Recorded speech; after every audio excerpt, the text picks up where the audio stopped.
আজকে আমি ভীষণই স্বাদের এবং খুবই চটপটা বাসি রুটির রোল রেসিপি আপনাদের সাথে শেয়ার করব।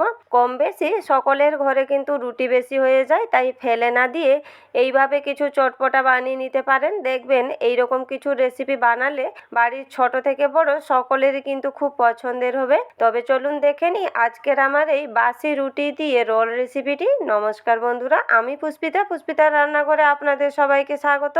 বাসি রুটির এই রোল রেসিপির জন্য এখানে কালকে রাতে বেঁচে যাওয়া 4টা বাসি রুটি নিয়েছি। এইভাবে কম বেশি আমাদের ঘরে কিন্তু রুটিগুলো বেশি হয়ে যায়, তাই ফেলে না দিয়ে এইভাবে কিছু বানিয়ে নিতে পারেন। এখানে আমি একটা প্যানে অল্প একটু বাটার লাগিয়ে নিলাম।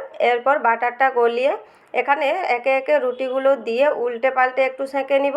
যেহেতু বাসি রুটি, এইভাবে একটু সেঁকে নিলে রুটিগুলো কিন্তু একটু নরম হয়ে যাবে। এখানে আমি সমস্ত রুটিগুলোকে সেঁকে নিয়েছি, সাইডে রেখে দিব। এদিকে আরেকটা কড়াই নিয়ে নিয়েছি আর তাতে দিয়ে দিলাম 1 চামচের মতো বাটার। এখানে যদি হাতের কাছে বাটার না থাকে তাহলে ঘি কিংবা তেলও দিতে পারেন। বাটারটা গলে যাওয়ার পর একটা বড় সাইজের পেঁয়াজ কুচি, তার সাথে একটু লম্বা লম্বা করে কেটে রাখা গাজর নিয়ে নিলাম। এর সাথে নিয়েছি কিছু বাঁধাকপি কুচি, লম্বা লম্বা করে কেটে রেখেছিলাম। আর নিয়েছি কিছু বিনস, তার সাথে কিছু ক্যাপসিকামকেও লম্বা লম্বা করে কেটে নিয়েছি, দিয়ে দিব। আর নিয়েছি একটা মিডিয়াম সাইজের টমেটোকেও লম্বা লম্বা করে কেটে দিয়ে দিলাম। এখানে সবজিটা আপনারা আপনাদের পছন্দে দিবেন আর পরিমাণটাও বেশি কম করে নিতে পারেন।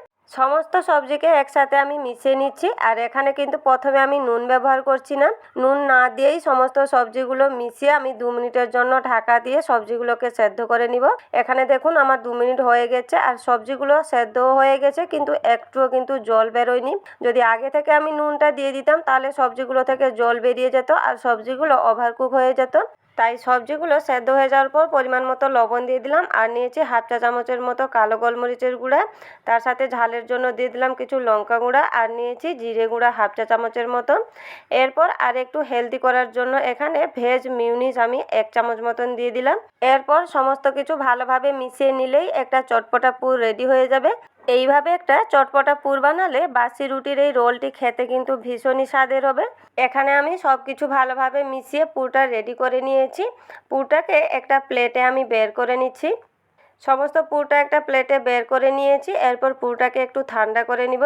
যতক্ষণ পুরটা এখানে ঠান্ডা হচ্ছে, একই কড়াইতে আমি আবারও 1/2 চামচের মতো বাটার নিয়ে নিলাম। এখানে বাটারটা গলিয়ে নেওয়ার পর একটা ডিম ভেঙে দিয়ে দিলাম, তাতে দিয়ে দিলাম পরিমাণ মতো লবণ। এরপর ডিমটাকে এখানে একটু ভেজে নিব, বেশি ভাজা দরকার নেই, হালকা একটু ভেজে নিলেই হবে। এখানে ডিমটাকে আমি লো ফ্লেমে একটু ভেজে নিয়েছি। ডিমটা এখানে ভাজা হয়ে গেছে। এরপর একটা প্লেটে আমি ডিমটাকে বের করে নিচ্ছি। ডিমটা যদি খেতে না চান তাহলে স্কিপ করে দিতে পারেন। ডিমটাকে এখানে ভেজে আমি তুলে নিয়েছি। এরপর রোলগুলো বানিয়ে নিব। যে রুটিগুলো সেঁকে রেখেছিলাম তা থেকে একটা করে রুটি নিয়ে ওপরে 1 চামচ করে টমেটো সস দিয়ে দিব। এইভাবে টমেটো সস দিলে রোলটি ভীষণই চটপটা হবে আর ছোট থেকে বড় সকলেরই কিন্তু খুব পছন্দের হবে। সসটা রুটিটার উপর লাগিয়ে নেওয়ার পর যে চটপটা পুরটা রেডি করে রেখেছিলাম তা থেকে পরিমাণ মতো পুর দিয়ে দিব। এরপর ওপর থেকে যে ডিম ভেজে রেখেছিলাম দিয়ে দিব। এখানে সব কিছু দেওয়া হয়ে গেলে রুটিটাকে ফোল্ড করে নিতে হবে। এইভাবে বাসি রুটির এই চটপটা রোল বানিয়ে দেখবেন বন্ধুরা, খেতে কিন্তু ভীষণই চটপটা হয় আর সকালেরই কিন্তু খুব পছন্দের হবে। রুটি বেশি হয়ে গেলে কিন্তু এইভাবে কিছু চটপটা বানিয়ে নিতে পারেন। এখানে আমার একটা রোল বানানো হয়ে গেছে আর বানানোর পর দেখুন দেখতে কতটা সুন্দর লাগছে। একইভাবে এখানে সমস্ত রোল আমি বানিয়ে নিয়েছি। আর বানিয়ে নেওয়ার পর রোলগুলো দেখতে যেমন হয় বন্ধুরা, খেতেও কিন্তু ভীষণই স্বাদের হয়।